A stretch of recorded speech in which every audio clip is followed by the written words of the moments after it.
Hello दोस्तों, welcome to toppers galaxy. Friends, आज हम बात करेंगे बहुत ही मोस्ट इम्पॉर्टेंट टॉपिक कि किस तरीके से जो टॉपर्स हैं DSSB के, वो आखिर क्या ऐसी स्ट्रेटजी फॉलो करते हैं, क्या ऐसे जो हमारे टिप्स है जो फॉलो करते हैं जिससे वो DSSB टॉप करते हैं और हम अभी भी स्ट्रगल कर रहे हैं DSSB को एग्जाम को निकालने के लिए। फ्रेंड्स, इस वीडियो को लास्ट तक देखते रहिएगा, डेफिनेटली आपको बहुत हेल्प मिलने वाली है DSSB की जो एग्जाम है उसको क्रैक करने के लिए। फ्रेंड्स, अगर हम बात करें कोचिंग इंस्टीट्यूट की, तो DSSB में मुझे नहीं लगता आपको कोई भी बहुत ज़्यादा डिटेल कोचिंग देने की ज़रूरत है। आप डेफिनेटली आप किसी भी टॉपर को उठा कर पूछ लीजिए, कोई भी कोचिंग नहीं करता DSSB की। जो लोग मार्केट में जो है ऑफलाइन कोचिंग करा रहे हैं और बहुत मोटी मोटी फीस ले रहे हैं, फ्रेंड्स ऐसा कुछ नहीं है। आप खुद से भी सेल्फ स्टडी करके DSSB निकाल सकते हैं, ऐसी बहुत बड़ी बात नहीं है। ठीक है, ये बस मार्केट में आपको, आप कितना भी कोचिंग कर लो ना, विश्वास मानो, आप कितना भी कोचिंग कर लो, आपको फिर से आके वही सेल्फ स्टडी करना पड़ेगा। तो क्या मतलब है, फिर हम खुद से नहीं पढ़ ले, क्या मतलब है कोचिंग में मोटी मोटी फीस देने का, करने का, चीज़ें कोई मतलब नहीं है। ठीक है, इसीलिए आप खुद से पढ़कर सेल्फ स्टडी करके आप किस तरीके से DSSB निकाल सकते हैं, इसी के बारे में आज ये वीडियो है। डेफिनेटली आप लास्ट तक देखिएगा, आपको 110% आपको जो है हेल्प मिलने वाली है इस वीडियो से। चलिए स्टार्ट करते हैं। फ्रेंड्स, सबसे पहले अगर हम बात करें तो हमारा जो टिप नंबर 1 है वो ये है कि आपको प्रॉपर टाइम टेबल बनाना है। क्या करना है, आपको प्रॉपर टाइम टेबल बनाना है चीज़ों को लेके।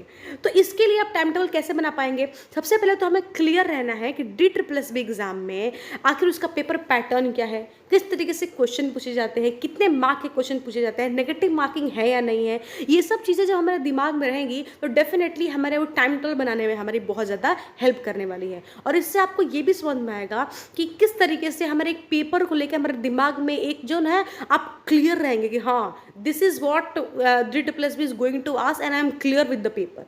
तो आपको ये चीज़ें ना बहुत ज़्यादा इंपॉर्टेंट रोल प्ले करती हैं। तो चलिए हम थोड़ा सा आपको क्विक रिवीजन में दे दूँ। जैसे हमको पता है कि DSSB जो है वो 2 पार्ट्स में पेपर लेता है, एक होता है इसका पेपर 1 और एक होता है पेपर 2। ठीक है, पेपर 1 जो भी है इसमें भी आपके 100 मार्क का क्वेश्चन पूछते हैं, पेपर 2 में भी आपका 100 मार्क का क्वेश्चन पूछते हैं। तो जो पेपर 1 है वो जनरल पेपर होता है। जनरल पेपर मतलब इसमें हिंदी, इंग्लिश, आपका जीके हो गया, मैथ्स हो गया, रीजनिंग हो गया, इस तरीके से 5 सेक्शंस होते हैं और each section consider 20 mark consider करते हैं। मतलब 1 सेक्शन का जो है वो 20 मार्क होता है। ठीक है, और पेपर 2 में भी जो है आपका 5 सेक्शंस होते हैं, लेकिन ये that is devoted to your subject. आप TGT इंग्लिश है, TGT सोशल्स हैं, TGT नेचुरल साइंस है, TGT साइंस है, मैथ्स है, वॉट एवर यू हैव, जिससे आपने अप्लाई किया होगा, उससे 5 सेक्शन आपको पूछे जाएंगे पेपर 2 में। और बाकी पेपर 1 में तो है ही आपका एक सेक्शन 20 मार्क का। ठीक है, साथ ही इसमें 0.25 का नेगेटिव मार्किंग होता है, ध्यान रखिएगा ये चीज़। ठीक है, तो ये सब चीज़ों से हम क्लियर हो गए कि ये तो रहा बेसिक बात DSSB के बारे में।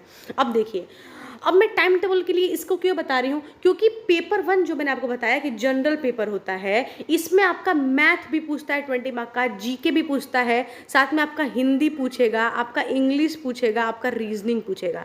तो ये हर एक सेक्शन जो है आपका 20 मार्क का होता है। हर एक क्वेश्चन कितना है, 20 मार्क का होता है। तो ऐसे मिला के जो है आपका यहाँ पे 100 मार्क कंप्लीट करता है। तो देखो, अगर मैं ये बोलूँ कि मैं मैथ मेरे को नहीं आता, मैं बहुत ज़्यादा टाइम मैथ पे दूंगी, तो फिर मेरा कहीं ना कहीं जीके छूट जाएगा, कहीं ना कहीं मेरा जो है वो अदर सब्जेक्ट, हिंदी छूट जाएगा, इंग्लिश छूट जाएगा, कुछ भी छूट जाएगा। तो आपको थोड़ा सा इस सब चीज़ों का ध्यान रखना है। क्या ध्यान रखना है कि टाइम टेबल जब बनाओगे तो आप उतना ही टाइम मैथ को दोगे जितना टाइम जीके को, उतना ही टाइम हिंदी को दोगे जितना टाइम इंग्लिश को। आई बात समझ में आपको? उतना टाइम इंग्लिश को दोगे और थोड़ा बहुत चीज़ें आपको ध्यान रखनी है। अब कई लोग बोलेंगे मेरा हिंदी ठीक है, मेरा मैथ स्ट्रांग नहीं है। हाँ, उस केस में आप थोड़ा बहुत अप एंड डाउन टाइम कर सकते हो, पर आपको ध्यान रखना है, ऐसा नहीं कि रीजनिंग लेके बैठे तो पूरा दिन रीजनिंग सॉल्व कर रहे हैं, जीके लेके बैठे तो पूरा दिन जीके ही सॉल्व कर रहे हो। अरे आप 100 दिन भी अगर सिर्फ जीके सॉल्व करोगे ना, तभी भी आपका DSSB का पेपर नहीं क्लियर होगा। या फिर मैं बोलूँ कि नहीं मैंने मैथ में बहुत महारत हासिल कर ली है, तभी भी आपको मिलने तो 20 नंबर ही वाले हैं। आपको 200 में से 200 नंबर थोड़े ना मिल जाएंगे सिर्फ मैथ सॉल्व करके। तो आपको इन सारे ही सेक्शंस को पढ़ने हैं। यही बात मैं बार बार बताने की कोशिश कर रही हूँ। क्या बताने की कोशिश कर रही हूँ? आपको पढ़ने तो सारे ही सेक्शंस हैं। आई बात समझ में? आपको सारे सेक्शन पढ़ने की जरूरत है। आपको सारे सेक्शन सॉल्व करेंगे तभी आपको 100 में से 100 मार्क मिलने वाले हैं पेपर 1 में, है ना। अगर पेपर 1 की बात करें तो आप एक्सेसिव टाइम मत दे दीजिए किसी एक टॉपिक पे। आप सारे ही टॉपिक पे इक्वल टाइम देंगे तो आपका जो 100 मार्क्स है वो अचीव हो पाएंगे। ठीक है, और बाकी same with the paper 2।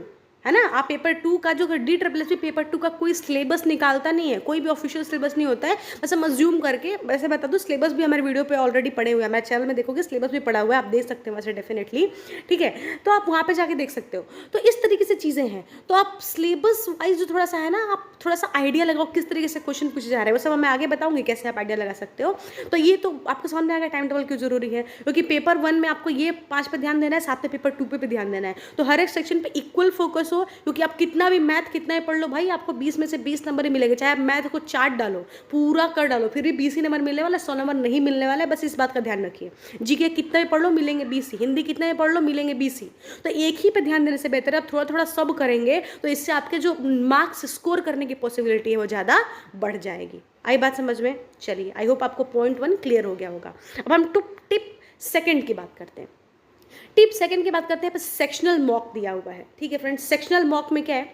Sectional mock में इसलिए बोल रही हूँ कि जब आपने जो है टाइम टेबल के हिसाब से आप पढ़ना स्टार्ट कर दिया, अब जब आपने टाइम टेबल के हिसाब से पढ़ना स्टार्ट कर दिया है, तो यहाँ पे आप जैसे मान लो मैंने आज हिंदी पढ़ा, तो हिंदी पढ़ने के बाद मैं क्या करूँगी कि मैं सेक्शनल मॉक दूंगी। तो मॉक देने से क्या होगा कि मेरे को ये क्लियर हो जाएगा कि मैंने जो भी आज टॉपिक पढ़ा है उसमें मैं कितने मार्क्स स्कोर कर पा रही हूँ, और कितने मेरे नेगेटिव मार्किंग हो रही है और कितने मेरे पॉजिटिव मार्किंग हो रही है। तो इससे क्या होगा, मेरे को एक आइडिया लगेगा कि ये टॉपिक में मेरा कितनी ज़्यादा कमांड है, ठीक है। चाहे आप रीजनिंग करें, मैथ्स करें, हिंदी करें, इंग्लिश करें, कुछ भी करें। जैसे मान लो इंग्लिश में, मान लो मैंने एक इंग्लिश का कोई टॉपिक किया, तो मैं देखूंगी कि इंग्लिश ये टॉपिक में मेरे को कितना स्कोर हो रहा है, कहाँ मुझे प्रॉब्लम आ रही है, मुझे रीजनिंग मतलब मुझे और ज़्यादा क्या करने की जरूरत है, एंटोनिम स्टडी करने की जरूरत है, फिलअप्स करने की जरूरत है, एरर करने की जरूरत है, क्या करने की जरूरत है, आपको इससे क्लियर आइडिया लग जाएगा। तो सेक्शनल मार्क बहुत इंपॉर्टेंट है फ्रेंड्स। मान लो मैंने हिस्ट्री का कोई टॉपिक पढ़ लिया, मान लो मैंने 1857 का रिवोल्यूशन पढ़ लिया, तो वो पढ़ने के बाद जब मैं क्वेश्चन मॉक लगाऊंगी तो मुझे समझ में आएगा कि अच्छा मैंने, कई बार क्या होता है ना, आप कोई एक ऑथेंटिक सोर्स उठा के कोई भी पढ़ लो, कई बार क्या होता है कोई चीज़ें मिस हो जाती है हमसे,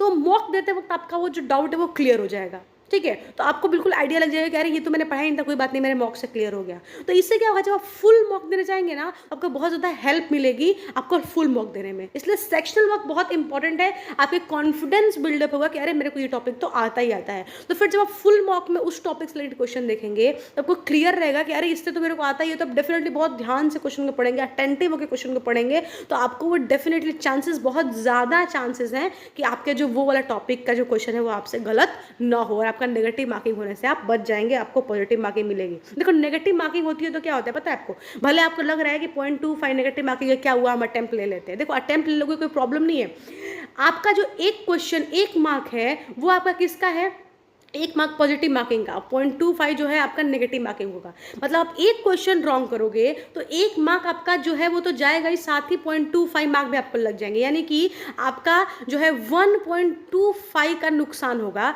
आपका 1 मार्क के। फिर 2 क्वेश्चन करोगे तो मान लो 1.25 अगेन, तो यानी कि देखो आपका यहाँ पे 2.50 मार्क्स, यानी कि 2.5 मार्क आपके नुकसान हो रहे हैं आपके 2 क्वेश्चन रॉन्ग होने पर। आई बात समझ में? तो इस तरीके से आपका पॉसिबिलिटी बढ़ती चली जाती है, ठीक है। तो बहुत ज़्यादा इंपॉर्टेंट है थोड़ा सा कि आप चीज़ों को ध्यान से रखिए, और सेक्शनल मॉक डेफिनेटली आपका कॉन्फिडेंस को बहुत ज़्यादा बिल्डअप करने वाला है। अब हम बात करते हैं यहाँ पे प्रैक्टिस मोर एमसीक्यू की। फ्रेंड्स डेफिनेटली ये आपके बहुत ज़्यादा हेल्प करता है। क्यों हेल्प करता है मैं आपको बताती हूँ। अगर आप, कई बार मैं आपको बताया ना, जैसे मान लो कि मैंने कोई टॉपिक पढ़ लिया, जैसे मान लो मैंने पढ़ लिया कि गवर्नर्स के बारे में मैंने पढ़ लिया, फिर मान लो मैंने एरर के क्वेश्चन पढ़ लिए, तो अगर एरर या फिर आप गवर्नर्स के बारे में पढ़ोगे तो क्या होगा, आप 2-3 सोर्सेज से पढ़ोगे। मान लो मैंने अलग अलग सोर्सेज लिया उसको पढ़ने के लिए, मैं 2-3 अलग अलग सोर्सेज से पढ़ लिया, लेकिन हो सकता है कुछ चीज़ें मिसिंग हो, क्योंकि एग्जाम में क्वेश्चन घुमा के पूछता है। मैंने पढ़ने को तो पढ़ लिया, पर जिस तरीके से the way they are going to ask the question, the way DSSB is going to ask the question, may be that is different from which you read from the book, ठीक है। इसलिए आपको बहुत ज़्यादा इंपॉर्टेंट है कि आप question पूछे जाने के तरीके को भी समझें। ये आप तभी समझ पाएंगे जब आप बहुत ज़्यादा MCQ प्रैक्टिस किए रहेंगे, ठीक है। अब जितना ज़्यादा MCQ प्रैक्टिस किए रहेंगे, इससे आपको 2 फायदे हैं। पहला फ़ायदा तो ये है कि आपके उतना ही ज़्यादा कंसेप्ट क्लियर होगा। दूसरा ये है कि आपको क्वेश्चन को पूछे जाने के तरीका भी क्लियर होगा कि आप कितना ज़्यादा अच्छे तरीके से जो है वो कंसेप्ट को क्लियर कर पाते हैं, और कितने अलग अलग तरीके से एक ही क्वेश्चन को पूछा जा सकता है, इसका भी आपको आइडिया लगेगा। तो ये दोनों ही चीज़ें बहुत ज़्यादा हेल्प करेंगे आपके फाइनल एग्जाम में, आपके क्वेश्चन को समझने के और समझ के कम समय में क्वेश्चन को सॉल्व करने के। अब ज़्यादा प्रैक्टिस करेंगे ना तो इससे टाइम मैनेजमेंट भी आपका बहुत ज़्यादा अच्छा हो जाएगा। तो डेफिनेटली आपके हेल्प करेगा DSSB में। फ्रेंड्स DSSB ना में टाइम का बहुत इंपॉर्टेंट रोल है, ठीक है। अब हम बात करेंगे फुल मॉक टेस्ट की। फ्रेंड्स आप इतना करने के बाद अब आप हम आ जाएंगे फुल मॉक टेस्ट पे। देखिए फ्रेंड्स, फुल मॉक टेस्ट की अगर बात करें तो आपको पता है कि DSSB ऑनलाइन पेपर है, बहुत ज़्यादा इसके ऑथेंटिक और ओरिजिनल मॉक टेस्ट मार्केट में अवेलेबल नहीं है। जो लोग आपको बोलते हैं कि यार ये फुल मॉक टेस्ट है, फुल मॉक टेस्ट है, या तो खुद से बनाए गए हैं और नहीं तो इधर उधर से लेके दिए गए हैं। फ्रेंड्स इधर उधर से लेके आपको कोई कितने भी देते, बहुत ज़्यादा एक्सेसिव अमाउंट में आपको फुल मॉक टेस्ट अवेलेबल नहीं रहेंगे। इसलिए मैं प्रीफर करूँगी कि आप फुल मॉक टेस्ट ना इस सेक्शनल मॉक टेस्ट देने के बाद दो। इससे क्या होगा, आपको आइडिया लग जाएगा और आपको डेफिनेटली मॉक टेस्ट देने के बाद में आपको क्लियर होगा आपके टॉपिक्स भी, आपको मेरे को कैसे चीज़ें करना है, मुझे कहाँ पढ़ना है, मुझे कहाँ लैकिंग हो रही है। साथ ही देखो मैंने ऑलरेडी चैनल पे हमारे वीडियो अवेलेबल है, वहाँ पे आप देख सकते हो कि मैंने बताया कि कैसे सोशल वाले और इंग्लिश वाले अपने आप को इंप्रूव कर सकते हैं। वो ऑलरेडी चैनल पर अवेलेबल है, डेफिनेटली आप जाके वहाँ पे देख सकते हैं। ठीक है, आपको अलग से कुछ करने की जरूरत नहीं है। और बाकी सब्जेक्ट का बता दो, फुल मॉक देंगे तो आपको समझ में आएगा कि किस टॉपिक से कितने क्वेश्चन आ रहे हैं। तो आप ये भी एक आइडिया लगा सकते हो कि अरे ये टॉपिक मेरा लैकिंग है तो मैं कर लेता हूँ। जैसे मान लो मैंने 10 टॉपिक पढ़ लिए, फिर मैंने फुल मॉक दिया, इसे समझ में आया कि अरे मेरा तो ये टॉपिक पढ़ा ही नहीं हुआ है, तो वहाँ से ना आप टॉपिक भी पिक कर सकते हैं न्यू टॉपिक पढ़ने के लिए वहाँ से। तो आपको वो भी हेल्प करेगा। फिर जब फुल मॉक देंगे तो आपको समझ में आएगा कि अरे ये वाला टॉपिक से देखो अब मेरा क्वेश्चन सही हो रहा है या रॉन्ग हो रहा है। या फिर फुल मॉक में क्या होता है कि रीजनिंग हो गया, आप रीजनिंग में पढ़ तो लोगे, जैसे रीजनिंग के कोई भी बुक उठा के देख लो, उसमें बहुत सारे टॉपिक्स दी होती है, आप पढ़ लोगे। लेकिन वो पढ़ने के बाद क्या होगा ना, एग्जाम में DSSB में कई बार ना जो है क्वेश्चन को थोड़ा घुमा के पूछ देता है, कई बार एक नए क्वेश्चन को पूछ देता है, तो वो उस किताब में नहीं दी रहेगी, वो तभी सॉल्व होगा जब आप फुल मॉक टेस्ट दोगे। इसलिए फुल मॉक टेस्ट देना बहुत इंपॉर्टेंट है आप खुद को सेल्फ इवोल्यूएशन करने के लिए। ठीक है, अब हम आगे देखते हैं फ्रेंड्स। सबसे उसके बाद इंपॉर्टेंट है, जब आप ये सब करोगे ना, फुल मॉक टेस्ट जब आप दोगे उसी से आप अपना नोट्स बनाओ, है ना। आपने पहले तो नोट्स बनाई, आप उससे भी जो है कुछ टॉपिक्स को लिख सकते हैं और लिखने के बाद फिर से आप उसको पढ़ के उसके बारे में नोट्स ले सकते हैं। फ्रेंड नोट्स क्यों इंपॉर्टेंट है, इसलिए इंपॉर्टेंट है कि जब आप एग्जाम बचा रहेगा ना, मान लें आपका 10 दिन और एग्जाम बचा रहेगा, तो 10 दिन पहले आप क्या क्या पढ़े रहोगे आपको इतना याद नहीं रहेगा। आप जो नोट्स बनाए रहेंगे, आप उसको जब पन्नों को पलटोगे ना तो आपको चीज़ें याद आती चली जाएंगी। करे ये बाकी था, ये बाकी है, ये पढ़ना था, वो पढ़ना था, ये देख लूँ, वो देख लूँ, तो आपको चीज़ें याद आ जाएंगी। ठीक है, इसलिए नोट्स बनाना बहुत इंपॉर्टेंट है कि एग्जाम के 10 दिन पहले से अब आप सब कुछ बंद कर दो, जो पहले पढ़ा है बस उसी को रिवाइज कर लो, बस उसी को रिवाइज करो। वो सब रिवाइज तभी कर पाओगे जब आपने खुद का अपना नोट्स बनाया रहेगा। ठीक है फ्रेंड्स, ये तो रहे 5 पॉइंट। अब आप साथ में आपको एक टिप दे दूँ मैं, ये टिप बहुत इंपॉर्टेंट है फ्रेंड्स। अपने आप को ओवर बर्डन मत करो, बहुत बर्डन मत लो। बहुत बार हम पढ़ते पढ़ते बहुत हताश हो जाते हैं, निराश हो जाते हैं, वो तो होगा ही। देखो एग्जाम देने जा रहे हैं, ये सब जो है एक काइंड ऑफ क्रैम्स आना हर एक लाइफ, मतलब हर एक बंदे के लाइफ में आती है, ज़िंदगी का पार्ट एंड पार्शल है, तो वो तो होना ही है। कभी कभी मोटिवेशन मिल जाएगा, आपको बहुत मोटिवेटेड लगेगा, अरे ठीक है आज तो मैं ये कर दूंगा। फिर कुछ टाइम बाद मार्क्स खराब आएंगे, डीमोटिवेशन होगा, ये सब लगा ही रहता है, हर किसी के साथ होता है, चाहे वो टॉपर हो या फेलियर हो, हर किसी के साथ ये लाइफ का प्रोसेस ही है ना। जैसे हमने ये मान लिया ना कि सन राइजेस फ्रॉम ईस्ट, हमको पता है कि जो सन है वो ईस्ट से ही राइज होगा, चाहे कुछ भी हो जाए। ठीक है, ऐसे ही हमको ये मान के चलना है कि अप्स एंड डाउन्स तो लाइफ में आने ही आने हैं। ऐसा नहीं होता किसी के लाइफ में कि सिर्फ अच्छा ही अच्छा होता है, बुरा नहीं आता होगा। आपको लगता है ना तो उस बंदे से पूछो, ऐसा नहीं है, बस आपको लगता है। हर एक के जीवन में ऊपर और नीचे की चीज़ें आती ही रहती हैं। ठीक है, तो ये तो part and parcel of life है, तो बिल्कुल उससे आपको हताश नहीं हो रहा है, निराश नहीं होना है, बस निरंतर प्रयास करते चला जाना है और अपने आप को मोटिवेटेड रखना है।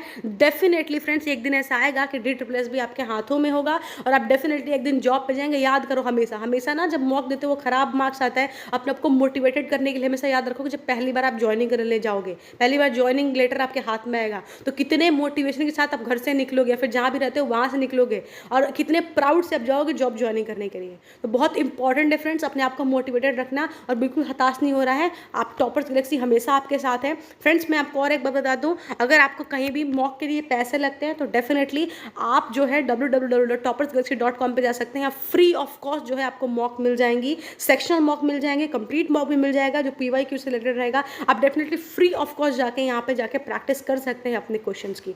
Thank you so much for watching my friends. अगर आपको डेफिनेटली वीडियो आपको थोड़ी भी अच्छी लगी होगी, आपको हेल्प करेगी आपके प्रिपरेशन में, तो आप वीडियो को डेफिनेटली लाइक कर सकते हैं और चैनल को सब्सक्राइब कर सकते हैं ऐसी और ज़्यादा अपडेटेड इन्फॉर्मेशन के लिए। Thank you so much for watching, keep motivated.